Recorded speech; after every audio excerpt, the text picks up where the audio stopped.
Hello, hi guys! Magandang hapon sa inyong lahat.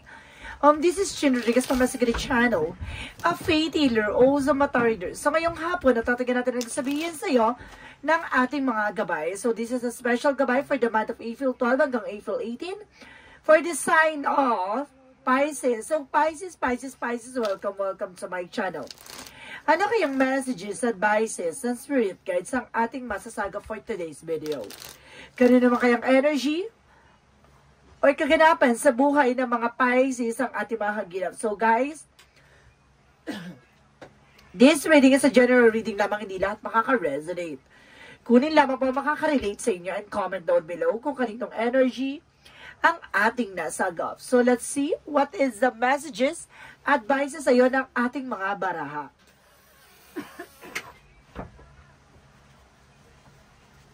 So let's see. Angel Spirit messages give your information.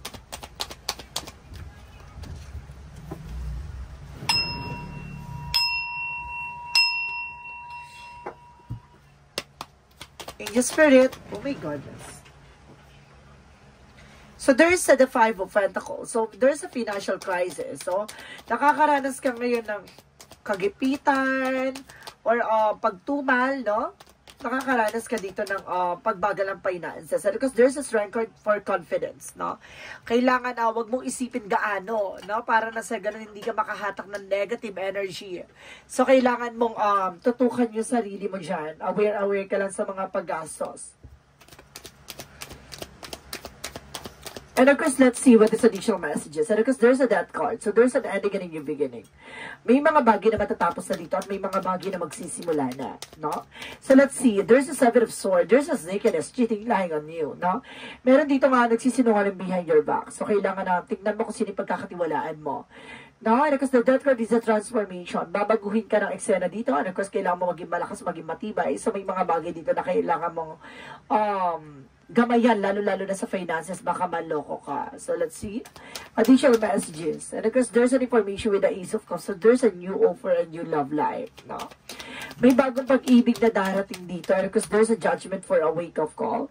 So, ito na siya. Siguro, ito yung tawag ng eksena na maaaring magdala sa'yo ng ng freedom, no? Ng freedom pagdating sa love life. Parang hindi mo na, itong tao na to ay hindi mo iisipin kung saan siya pupunta o yung gagawin niya. Parang this is the wake-up call for you na iba siya sa mga taong makikilala mo. Because there's the Five of Pentacles for the High Priestess. So there's a hidden agenda or hidden enemy. So they say that there's a mystery behind. May mga bagay dito na hindi mo pa natutuklasan. At may mga bagay na hindi mo pa nalalaman. So let's see what is the Strength card. The Strength card represents what? Okay, there's a temperance for a perfect timing. And because there's a divine guidance na ginagabayan ka at pinaproteksyon ka ng ating angel spirit na kailangan maging malakas, maging matibay sa hamon ng buhay. So let's see what is a death card. The death card represents the Eight of Swords. No? Kumbaga, there's a lot of toxicities around you. So, ito yung kailangan mong baguhin sa sistema mo or sa cycle ng buhay mo na kailangan mong hindi makinig, no? Sa mga tao sa paligid mo. Kailangan mong tutukan niya sarili at the same time kailangan wala kang ibang pakikinggan kundi sarili mo kasi there's a lot of negativity and toxicities around you. Nakakahihilahin ka nito na pababa. No? Baguhin mo na ang sistema at baguhin mo na ang pananaw mo. No? Let's see what is the Seven of Swords. So there's a Ten of Wands. So see, there's a burden. No? Maraming obligation and responsibility at the same time kumbaga, ano na to no? Maraming kumbaga, nagsisinungaling na sila sa'yo, no? Kumbaga, inaabuso ka na nila, no? There's a Wheel of Fortune for the Ace of Cups, so there's a turning to your favor, no? Maaring magdala sa'yo ng love life, no? Na bagong pag-ibig. So, let's see what is a judgment. And because there's a there's a Three of Swords in reverse. So, there's a recovery from the pain, recovery from a heart pain, broken heart. So, this is the opportunity for you na para nakalaya ka na talaga sa worries. And because there's a Five of Pentacles, the High Priestess represent the lovers. So, this is the opportunity for you. There's an unconditional love. May pag-ibig talaga dito na hindi mo inaadyang makilala at matagpuan. No? So, let's see what is the Strength card and across the Temperance. So, there's a Hierophant for a lesson learned. There's an education reveal. And because there's a religious factors. So may mga bagay dito na parang mauunawaan at malalaman mo. No? Marami kang matutuklasan at marami kang matututunan dito. And because this is the perfect timing for you na kailangan mo maging malakas. No? Sa likod ng mga ginawa nila sa iyo, kailangan mo pa rin maging matibay. So let's see what is the death card in the Eight of Swords. And of course, guys, there's the Four of Wands. So ipapanalo mo pa rin tong laban na to. Don't you worry. So let's see what is the Seven of Swords, and because the Ten of Wands represent the Six of Pentacles. So there's a balance, giving, receiving something by the universe. No? Tuloy-tuloy yung pasok na maganda kapalaran dito. No? Sa likod ng mga sinungaling, manloloko ng mga tao sa paligid mo. No? At pinahirapan ka. At there's a giving, receiving na matatagpuan at matatanggap mo. No? Ang tulong ng universe sa'yo. Na sa likod ng mga bagay na yan, kumbaga marami pa rin blessing na papasok sa buhay mo. Then, let's see what is the Ace of Cups because the Wheel of Fortune. So, there's the Four of Cups. So, evaluate or analyze, no? Kaya, kumbaga, this time, kailangan mo na maging mautak, no? I-analyze or visualize or something you observe mo, yung mga bagay-bagay na paparating sa'yo. At sasabihin sa'yo dito, this is the turning to your favor. At iikot ng kapalaran na maaaring matagpuan mo na yung taong magpapatunay sa'yo ng true love, no? Let's see what is the Judgment, and of course, the Three of Swords in reverse. So, there's the King of Wands. So, there's a stability and control. Na kumbaga, itong tao na to yung magdadala sa inyo ng, parang kontrolado mo na, ano, yung parang, relaxing ka lang, no? Wala kang inaanong worries, no? And of course, kontrolado mo yung feelings mo, no? So, let's see additional messages about sa outcome. So, there's a Nine of Wands more slow and steady, no? Kumbaga, may mga bagay na parang unti-unti lang, hindi naman yan minamadali o hindi yan agad-agad. So, let's see. Additional messages. And of course, there's an information with the Three of Wands. So, waiting for a result or waiting for a shift. May mga bagay na hinihintay mo dito at dapat mong hintayin. Huwag ka masyado madalos-dalos. Now, this is the final result na may mga bagay na ibibigay na sa iyo ang tadhana. No? At the same time, parang there's a love, there's a love involved dito. And because there's a Two of Wands by choices, no? Kumaga, i-offer na sa'yo itong bagay na to na maaari magbago ng mundo mo. Ay, pasabog. So, let's see what is additional messages about sa career. So, there's a Three of Pentacles with a collaboration, teamwork, no? At the same time, guys, there's a Tower moment for a major changes. So, this is the opportunity for you na maaaring mabago na there's a unity pagdating sa trabaho, negosyo, hanap buhay mo. At sinasabi sa'yo, this is the major changes na maaaring lumakas, no? At maaaring magkaroon ng financial increase, no? There's some increase for salary, ganon. So, let's see. Or other resource of income. So, let's see what is additional messages about sa love life. Sa love life mo naman, there's a Nine of Pentacles for a blossoming abundance. Yung paglago, no? Ng inyong relasyon. There's a star card. Ito yung hiniling mo na matagpuan mo na yung tao magmamahal sa'yo. Na makilala mo na yung taong magpapatibok sa pihikang puso mo. At the same time, kumbaga, this is a star that wish is coming true. Na maaaring ang, kumbaga, may isa sa katuparan na yung hiniling mo sa ating mga tala. At magdadala to sa iyo ng financial freedom, at the same time, kumbaga there's potential for abundance, no? Kumbaga may kasaganahan, no? So, let's see additional messages about sa health. About sa health mo, there's a Page of Pentacles, investment, no? Kailangan mong maging aware sa sarili mo, no? Kailangan mo mag-take ng mga fruit and vegetables, no? At the same time, kumain ng mga masusustansyang pagkain, ano ka sa gulay, no? Ano ka sa iwasan mo gaano ang meat, no? Yung mga red meat, iwasan mo yan. Kasi kumaga, hindi na siya for free sa katawan mo. At the same time, kumaga, hindi na maganda yung metabolism mo. And because there's a Nine of Cups for an offer. So, this is the offer for you na kailangan mong tanggapin. Or may mga bagay na kailangan kang inumin dito. No? Parang may nakikita ko red wine or something of wine na makakatulong sa'yo. No? I think, kumaga, meron ditong may high blood ako na sense dito na kumbaga nakakatulong kasi ang red wine na something sa puso ata, no? So let's see what is the magical fairy messages if I am not mistaken, ha. So let's see what is the magical fairy messages. Magical fairy messages, so there is a spiritual teacher. So, kailangan mo na albularyo dito, ha?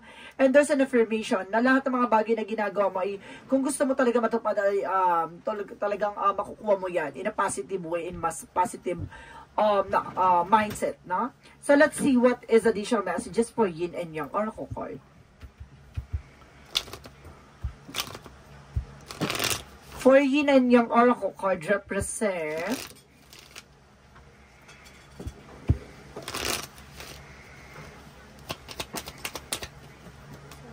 truth expression, no? May katotohanan dito at makikita mo na at may lalahad na sa'yo. There's a decision. Marami ka ditong, kumbaga, mapagdidesisyonan. And there's a change, no? Marami magpapabago sa sistema or sa eksena mo. And there's a purpose. This is your life purpose siguro, no? Ito yung pinapakita sa'yo na dapat mong gawin, dapat mo yan salang-alang, no? So, let's see what is the synchronicities. Synchronicities na represent dito ng there's a roots, no? May ugat ng eksena, no? At the same time, there's consequences for synchronicities na lahat ng gagawin mong actions ay may kaakibat yan na kasaganahan or kaparusahan, or either there's a good way or there's a good matter or there's a bad matter or something bad balik, no? Parang may balik na hindi maganda if it's ever na may ginawa kang hindi maganda, ganon, no? Parang sinasabi na mag-ingat ka kasi may pinanggagalingan to, may ugat ng eksena na to. And there's a river. Oh, dadaloy na eksena sa'yo. No, tuloy-tuloy na ang magaganap ditong pagbabago or kaganapan sa buhay mo. So, unti-unti nang lilinaw. So, let's see what is our Arcangel Raphael messages. So, there's an hydrations. Oh, kaya pala. No? Kumbaga hydration ka, kailangan mo na water. So, let's see. So, let's see what is the chakra messages. Chakra messages is a perseverance. Tiyaga. No? Kailangan mo magtiyaga. At the same time, there's an information with the facade. Mag-ingat ka sa mga nagbabalat kayo. Yung mga nagpapanggap, mga impostor. At the same time, there's a workaholic, no? Pagdating sa trabaho ka talaga, no?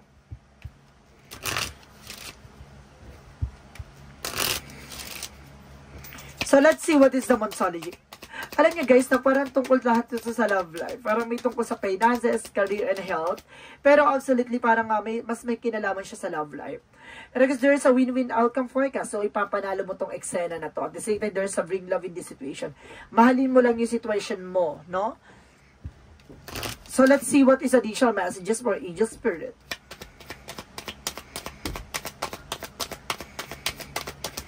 And of course, there is a water your garden, no? There is a rest. So, kailangan mo magpahinga.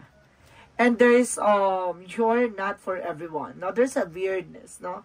Kumbaga, hindi ka flexible, no? Kumbaga, kung ayaw mo sa isang tao, ayaw mo talaga. Hindi mo pinipilit yung sarili mo sa mga taong, di ba? They don't deserve you. And of course, there is a healer. So, kailangan mo talaga ng albularyo dito, guys, no? Or you are also a healer. Okay, you're on the right path, nasa tamang direction ka, at sinusuportahan ka ng ating mga gawain and be in sensitivity, no? Kung lahat ng mga bagay na nangyayari sa iyo, mag-pay attention ka, ha? Be sensitive. Kung hindi mo alam na nasa tabi mo na pala, niluloko ka lang. Ha? Or maraming tao dyan na nagsisinungaling behind your back. So, let's see what is Arcangel Michael messages. Oh, you're on the right path talaga. 2 beses to pinakita, ha? 2, you're on the right path. Nasa tamang direction ka talaga. Additional messages. And because there is a lean on God and angel support you. See, pati ang ating Panginoon, no? At ang ating mga gabay ay sinusuportahan ka. And, oh, God is in charge. So, talagang, kaya pala nasa tamang direction ka. Kasi talagang pinapakita sa'yo nasa tamang sitwasyon ka at sa tamang desisyon. Ganon. Kumaga maganda na ang nangyayaring development sa buhay mo. Nakaka-recover ka na at unti-unting pagdaloy. Wow! And of course, there's a relationship. So, ibig sabihin daw, malaking factor sa buhay mo ang pag-ibig. And of course, there is an empathy. So, there's a both side of situation. No? Tinitignan mo na yung lighter side of situation and of course, both side of situation. Hindi ka na one-sided. That's a good part. So, let's see additional messages. And of course, there is this dancing. So, there's a movement, no? Talagang galaw-galaw din, no? And of course, there is a support with a with ancestor, ginagabayan ka ng iyong mga mahal mo sa buhay na yumao, and of course, there is a planting. So, ibig sabihin dito, kung ano yung mga bagay na tinanim mo, ay aanihin mo, no? And there's an spiritual activation. Unti-unti nag-activate yung knowledge mo about sa spiritual, no? Kumbaga, nalalaman mo yung mga bagay na kailangan mong gawin, at yung mga magsisilbing boundaries mo, no? How to protect your life, love life, so on. No, may mga protection kasi dyan na nilalagay, no? Lalo-lalo sa bahay para makapag-attract tayo ng good energies. And kasi lalo-lalo na sa sarili mo, no? Kumbaga may mga bagay sinusuot sa katawan para makapag-boost tayo ng confidence, ng makapaghatak ng finances, and the good fortune. And of course, there's an all tied up. Kailangan mo nang kumawala sa negatibo. And of course, there's the garden and the gate. There's a lot of discoveries that bring you a beautiful in the near future. Charis, gumagana. Magandang pagbabago sa buhay mo. Ganon. So, let's see what is the angel's answer. The angel's answer represent a year from now. So, ngayong taon na to, it's up to you. Nasa sayo na yan. No? Kung may mga bagay na hindi mo magugustuhan. No, and there's a remain positive. Basta maging positibo ka. Hindi kasi lahat ng bagay talaga sasang-ayon sa eksena mo. Pero kailangan mong, kumbaga, maging positibo. No? So, let's see what is the Jesus-loving quotes. If you have a faith as a grain of mustard seed, if you shall say unto the mountain, remove hence to the yonder place, and shall be removed. So, see, magtiwala ka lang daw sa mga bagay na itinanim mo. No?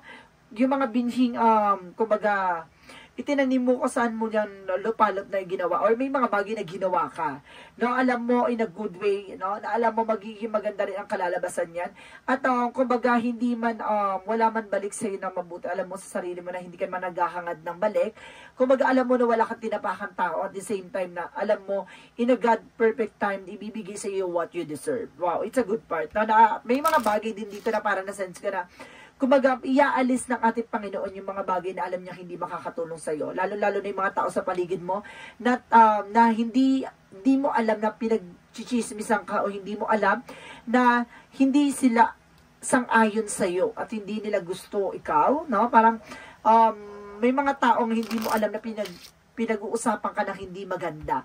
At yung mga tao na yun ay iaalis sa iyo ng Panginoon. Dahil alam niya, yun yung mga taong hindi tapat at hindi totoo sa iyo. So, let's see what is the Romans angels. Romans and angels, there's a deception. I told you, there's someone is wearing a false mask. Now, meron ditong hindi totoo at impostor sa madaling salita. No, let's see what is the angel's number. Mag-ingat sa nagpapanggap. Parang ganon. So, the angel's number represent, okay, there is a 1001. So, there's a spiritual awakening. So, this is the spiritual awakening for you for a new beginning. Personal development, and of course, prioritizing creativity and healing in the right direction. So, sinasabi dito, a new phase in a religious or spiritual guest, you are going through a spiritual awakening which can feel like the dark of the soul. You're on the right path to enlightenment, and this too shall pass. So, ibig sabihin to, alam mo, kumbaga makakasurvive ka, alam mo, makakalagpas ka, no, sa mga hamon ng tadhana sa'yo. Alam mo, at the end of the time, kumbaga binibigyan ka lang ng kaliwanagan at kalinawan sa mga bagay-bagay o sitwasyon na nangyayari sa buhay mo. Pero pakakatandaan mo na lahat ng mga nangyayari na ay may dahilan. No, may mga taong lilisanin ka at aalis sa landasin mo dahil may mga bagay na hindi mo alam na hindi maganda pala ang intention sa'yo. Lalo-lalo na yung mga taong impostor sa paligid mo, be aware na lang. No? Maging aware na lang yan. At of course, basta maging totoo ka sa sarili mo at maging tapat ka sa sarili mo. Sinasabi sa'yo dito mo malala sa pamagandang bukas na nakalaan para sa'yo. So, let's see what is the messages of life. There's a spiritual activation pala dito, oh. There's spiritual activation, there's a spiritual awakening. So, it's all about spiritual. Kasi there's a God's, lean in God, and of course, there's, God is in charge. So, this is the spiritual, lessons. There's a spiritual lessons. So, let's see what is the messages of life. Messages of life, step by step. So, see, walang agad-agad. So, dadaan ka sa tamang proseso. Today, I practice patience. I allow my time to fulfill my goal. I understand that wisdom in letting go of control. I know that the true value of each situation lies in the creations rather than it is the end result. Therefore, I allow my life to unfold step by step, inhabiting each moment to feel to fullness, knowing that my soul in forever rising higher and higher to embrace the light. So see, kumbaga alam mo na pagdadaanan mo talaga no, sa anumang dagok ng buhay, kadiliman yan at kaliwanagan. Alam mo, at the end of the time, ibinibigay sa iyo yung tamang pagkakataon para masinayan mo ang liwanag na nararapat para sa iyo. Tandaan mo, lahat ng mga nangyayari sa buhay mo ay may ibig sabihin na may kahulugan. May mga tao mang inalis sa buhay mo, yun yung mga taong hindi totoo para sa iyo. So guys, this is special gabay for the month of April 12 hanggang April 18 for the sign of Pisces. Also, Pisces, maraming salamat for this wonderful reading. So once again, this reading is a general reading lamang. Hindi lahat makaka-resonate. Kunin lamang pa makaka-relate sa inyo. And comment down below kung kaninong energy ang ating nasagap. And of maraming salamat sa mga walang sawang pagsuporta sa aking channel. Lalong-lalo na yung mga nag-share ng aking videos at hindi nag-skip ng ads sa anumang, hindi nag-skip ng ads at pagpalain kayo ng Diyos at may kapal, siksik, liglig na guumapaw na biyayang manumbalik sa inyo. Maraming salamat and see you in the next video. Bye-bye and bobosh!